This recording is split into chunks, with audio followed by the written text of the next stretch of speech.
Welcome. This is a quick summary of a conception of the social world that fits with the philosophy of social science, which we will be considering in this class. So the view of the social world, which I'll be working with, is an actor-centered view of the social world. I use the term methodological localism in contrast both to methodological individualism and methodological holism. Methodological localism gives primacy to the idea of the socially constituted and socially situated actor, that the social world consists of a number, sometimes a small number, sometimes a vast number, of socially constituted, socially situated actors. This view also takes the view that there are higher level social entities, things like social institutions, organizations, social structures, and we could collectively refer to these as social assemblages, but that all of these kind of what we might call higher level social entities require micro foundations at some level or not. And there are different ways of specifying the requirement of micro foundations. My approach is a fairly liberal approach. It is simply that it must be feasible to provide an account of how a causal process or a causal relationship, which we postulate at a higher level, how that causal process is embodied at the lower level. Crucial to the conception of the social world, which we'll be considering in this class, is that causation is crucial for social explanation, and that the best way of understanding causation is through the idea of a causal mechanism. There's no single unified causal process in the social world. Instead, there are multiple social causal mechanisms. The final idea, which I want to introduce at this point, is the idea that the social world is not unified. Rather, the social world is heterogeneous, that social entities or social assemblages are plastic and change over time, and that there is a high level of contingency in the social world. So if we were to take this idea of the social world seriously, take it as a premise for understanding the social world, then it's very clear that we need to have a theory of the actor. We need to have a theory of how it is that individuals, these socially constituted, socially embedded individuals, how they act, how they interpret their actions, what meanings they attribute to their actions. We need a theory of the actor. In fact, we need multiple theories of the actor. And there are multiple theories in the sociological literature and in the philosophy literature. We can think of theories which are inspired largely by Aristotle, the idea of rational, purposive, intentional action by the actors. But we can also think of human action as being often driven by scripts and habits. So the person who is playing the role of a fire chief or a legislator has in mind a set of ideas and kind of habitual ideas about how a fire chief or a legislator should act under certain circumstances. We also understand that human beings, that human actors have a capacity for cognizing the world around them. And how do they do that? Well, we need to have a theory of the cognitive frames in terms of which they understand the world around them. And this is a very specific topic for empirical conceptual investigation. But in addition to cognitive frames, we human actors also have cultural and normative frames. And we can't just take it as a given that, yes, culture exists. Rather, we need to have sociological and conceptual theories of what culture is and how culture and individual mentality interact. One nice example is the work offered by Granovetter on the topic of embedded rationality. But pragmatism has emerged in the past 10 years, 15 years, as an alternative to a more Aristotelian rational choice or desire, belief, opportunity kind of theory of the actor. And pragmatism in the hands of people like Neil Gross and other distinguished sociologists, emphasizes the ideas of scripts and habits and um, opportunities that individuals pursue as they undertake action. Irving Goffman's contributions to the theory of the actor are very important.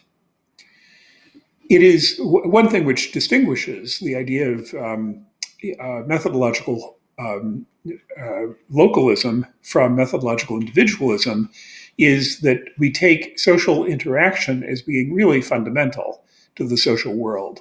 And so patterns of and social realities of cooperation, coordination, as well as competition and strategic interaction, the reality, the psychological reality, but also the social reality of solidarity and commitments, these motivations which individuals have to act out of regard for the interests of their group or of individuals and groups that they care about. The working of convention as a solution to problems of coordination. This is an important topic within the theory of social interaction. And we need to refer to theories of social interaction in order to account for the reality of collective action, and especially collective action in pursuit of public goods. But we also have to recognize that many actions, and especially actions of groups and larger ensembles of individuals, often have unintended consequences. And finally, we would like to have some idea of what the mechanics, the mechanisms are that lead to alliances and parties and social movements. So is there such a thing as a group as opposed to an individual human actor? Are there collective actors? Do groups have intentions? And various philosophers and sociologists have taken the view that there are such things as group intentions. The view which I'll be presuming and arguing for at various points in this course is a view which emphasizes that groups consist of individuals, and yet there are features of intentionality which we can attribute to ensembles of individuals, but we have to be very specific and careful in terms of how we provide an actor-centered analysis of collective actors.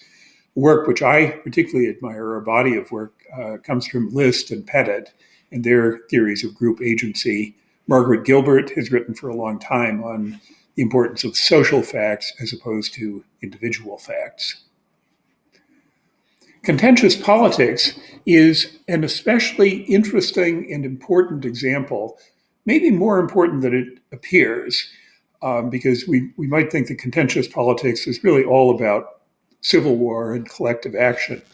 But actually, we can see the mechanisms of contentious politics in almost every aspect of social life. And certainly the advocates of the theories of contentious politics, like Doug McAdam, believe that the tools of contentious politics theory are applicable in many different social contexts, not simply civil war and ethnic violence and so forth. The approach which has been taken in recent, meaning in the last 2 decades, recent studies of contentious politics encourage focusing on a meso-level approach to contention rather than a macro-level approach. In other words, rather than trying to formulate a theory of civil war or revolution or ethnic violence in general, we should look instead in a more disaggregated way at what the mechanisms of contentious politics are. So when we consider rebellions, riots, or uprisings, we should be looking for what are the underlying mechanisms and processes at the meso level composed of the actions of socially constituted individual actors. This is the position, the approach which is taken by McAdam, Tarrow, and Tilley in their, in my opinion, very important book called Dynamics of Contention. There is no general theory of civil war offered. Instead, there is a disaggregated analysis involving multiple mechanisms of mobilization, escalation, leadership, and other mechanisms of contention. And this suggests that there is no possibility of a correlates of war methodology. We are concerned, if we take this approach that McAdam, Tarrow, and Tilley and other sociologists and political scientists have taken, then we want to understand what are the motivations of the participants and what are the social mechanisms, the cultural mechanisms, the normative mechanisms through which groups are mobilized and motivated to act in concert with each other. Chuck Tilley introduces the idea of a trust network, for example, and argues that we can't really have contention, can't have successful collective opposition to a set of power holders unless there is a basis of trust which is established among those who may be mobilized to contribute to contentious action. Tilley has been, throughout his long career, has been a source of ideas within contentious politics, his idea of repertoires of contention, the point about trust, the point about the differentiation of contentious politics. Tilley has been just a fount of important theoretical and sociological ideas in the study of contention. Now moving up a little bit, institutions. We think of social arrangements, social assemblages that are functioning, quote, at the higher level, at a level which set constraints and opportunities for individual actors. Institutions are among those higher level assemblages. As a quick definition, we might say that an institution is a system of rules, practices, incentives, and resources that are socially embodied and that structure actors' behavior within a broader set of social arrangements. Institutions involve norms, constraints, and social reproduction. And it is pointed out by people like Kathleen Thalen in How Institutions Evolve, it is pointed out that institutional arrangements have remarkable durability through time. An idea which I also believe is a very important idea is the idea of an institutional logic, an explanation based on an institutional logic, which we could define as the effort to explain distinctive social patterns and outcomes based on the incentives, constraints, and resources which are constituted by the rules of the game. In my first book, The Scientific Marx, I argued that Marx's arguments about the falling rate of profit, for example, or the tendency towards technological innovation within capitalism, that these are institutional logic explanations. Another higher level assemblage, but still notably at the meso level, not at the macro level, not at the highest possible level, but another important meso level social assemblage is the idea of an organization. A working definition of an organization might go along these lines. An organization is a system of coordination of the activities of a large number of actors in pursuit of a set of goals stipulated by the mission, the directors, and executives of this assemblage. But here is a crucial reality. Organizations always contain diverse and somewhat independent groups of actors who are subject to their own objectives, their own constraints, resources, and incentives. This implies that organizations are rarely fully unified systems of decision-making and implementation, as the distinguished organizational theorist Herbert Simon sometimes asserts. Rather, we can think of organizations in the way that Pfligstein and McAdam, but also Crozier and Friedberg, suggested that we should think about them as strategic action fields, groups in which there are systems of individuals and smaller units who are in a situation of having different priorities, sometimes cooperating, sometimes competing. A common and familiar social reality, which influences social actors and is also embodied in social actors, is the large field of what we might refer to as ideology, normative system, and practices. Here we're referring to mental frameworks which affect large populations of people, mental frameworks and practices which influence actors, which are embodied in actors, and also must be transmitted and maintained through concrete social mechanisms.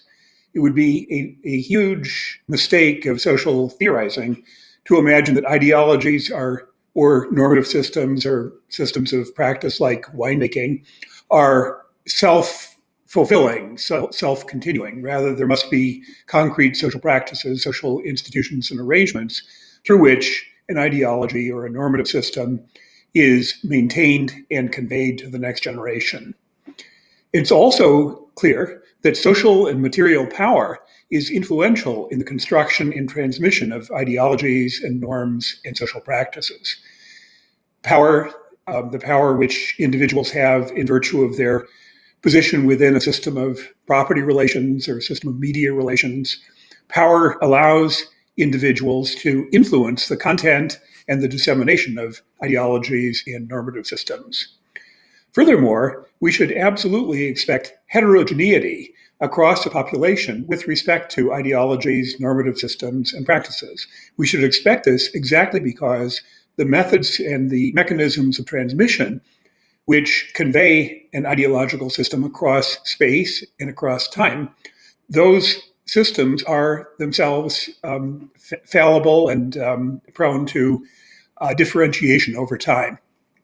It is very interesting that essentially all of the great social theorists, including Durkheim, Weber, Marx, contributors to the Annales School, contributors to the Chicago School, all of these theorists and sociologists had theories of the social workings of ideologies and norms.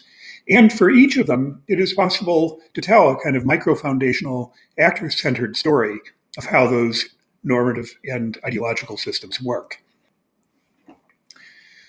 Another social construct, social entity, social assemblage, which sociologists identify in the social world, I've lumped together as under the heading of fields, cultures, and networks.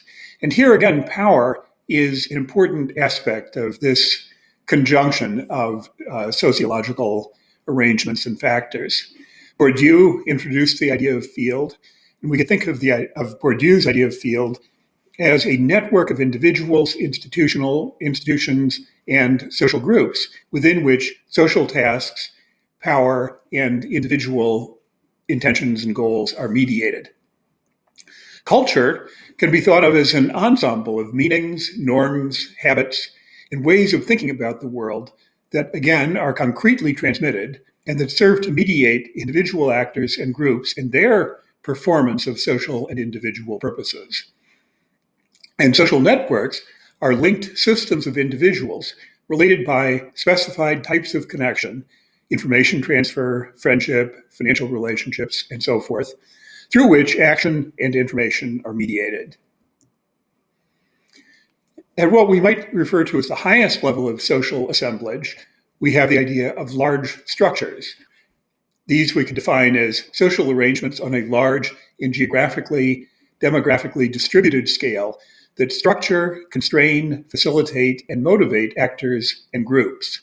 Examples might include medieval trading systems, linking dozens of cities in commerce, finance, and travel. And a big part of the work of Henri Pirenne, for example, was in tracing out the connections which existed between different European and Asian cities. Another large structure, Emanuel Wallerstein's idea of the modern world system.